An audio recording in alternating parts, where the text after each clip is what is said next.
Hey, I'm really excited because I got to play Tribe 9 early. Tribe 9 is an upcoming video game from Kazutaka Kodaka, the creator of Danganronpa. I'm a huge Danganronpa fan, and I'm just a fan of Kazutaka Kodaka in general. There was a closed beta, and I was lucky enough to get in.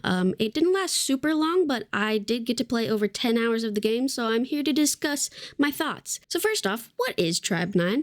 It's actually a multimedia franchise, which started with an anime. I haven't watched the anime because generally I like to play games before animes if there's both, just personal preference. But it is now in the process of getting this game, a stage play, and a webtoon. The game's going to be on iOS, Android, and Windows. The closed beta was on Steam. I don't want to give away too much story-wise, and I don't know how different the story is game-wise versus anime, but the game is set in a futuristic dystopia ruled by deadly games, and you have to play death games in order to liberate the city and gain your freedom. So, the stakes are high. As for the genre, it's really hard to explain. It's an action RPG generally, but there is a lot of different stuff going on with this game. I originally thought this was going to be like a short mobile game to play while I waited for 100 line, but this is a large game and there's a lot to it. I didn't even get very far story-wise, and I played over 10 hours.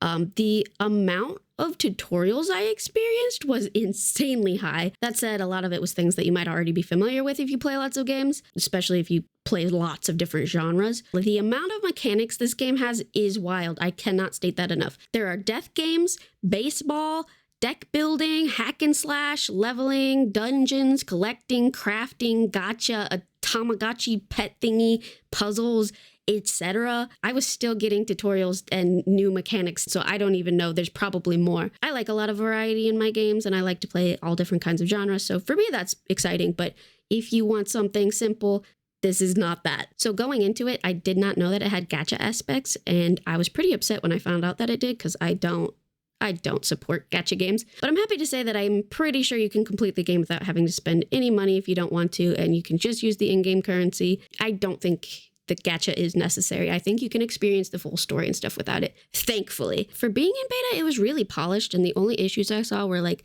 a tiny bit of the translation being choppy. I had some occasional lag during combo moves, and XB, the baseball games, those were laggy, but everything else worked perfectly. I didn't have any glitches. One of my favorite parts of Danganronpa is the amazing characters, and this game definitely has some interesting ones that I'd like to see more of. You are a team of 3 people, and you get to swap out your team, so you can put whatever players on your team you want to. So there are a lot of characters in this game, and I am a little bit nervous that with so many characters, not all of them will get a chance to shine properly. But if the game is long enough, maybe they will. The Steam page does say new main stories and cities will be added to Tribe 9 through updates. Look forward to the ever-unfolding adventure of Tribe 9 for free. In-game purchases available. So that makes it seem like it is going to be a long game, and I just hope that all of the characters I like get some screen time, Also, Zero's design is sick. Bad guy named Zero in a mask. Zero Escape reference! Ayy! I'm sorry. This game is definitely grindy and you have to level up. The battles can be repetitive, but bosses change things up. And like I said, you are a team of 3 people and you can change up which characters you play, which changes up your play style, and certain characters interact with each other differently. With the grind, and if it's getting a lot of updates, I think I'd prefer playing it mobile, but I think I would want a controller. So ideally for me, give it a Nintendo Switch release, please. Thank you. The biggest draw for me personally is the story. It's really intriguing, and I don't want to spoil anything, but the opening act was awesome. I'm a big fan of death games, so there being lots of different death games in the story, I'm excited for. Gameplay-wise, the thing I'm most interested in is the XB, which is the baseball thing.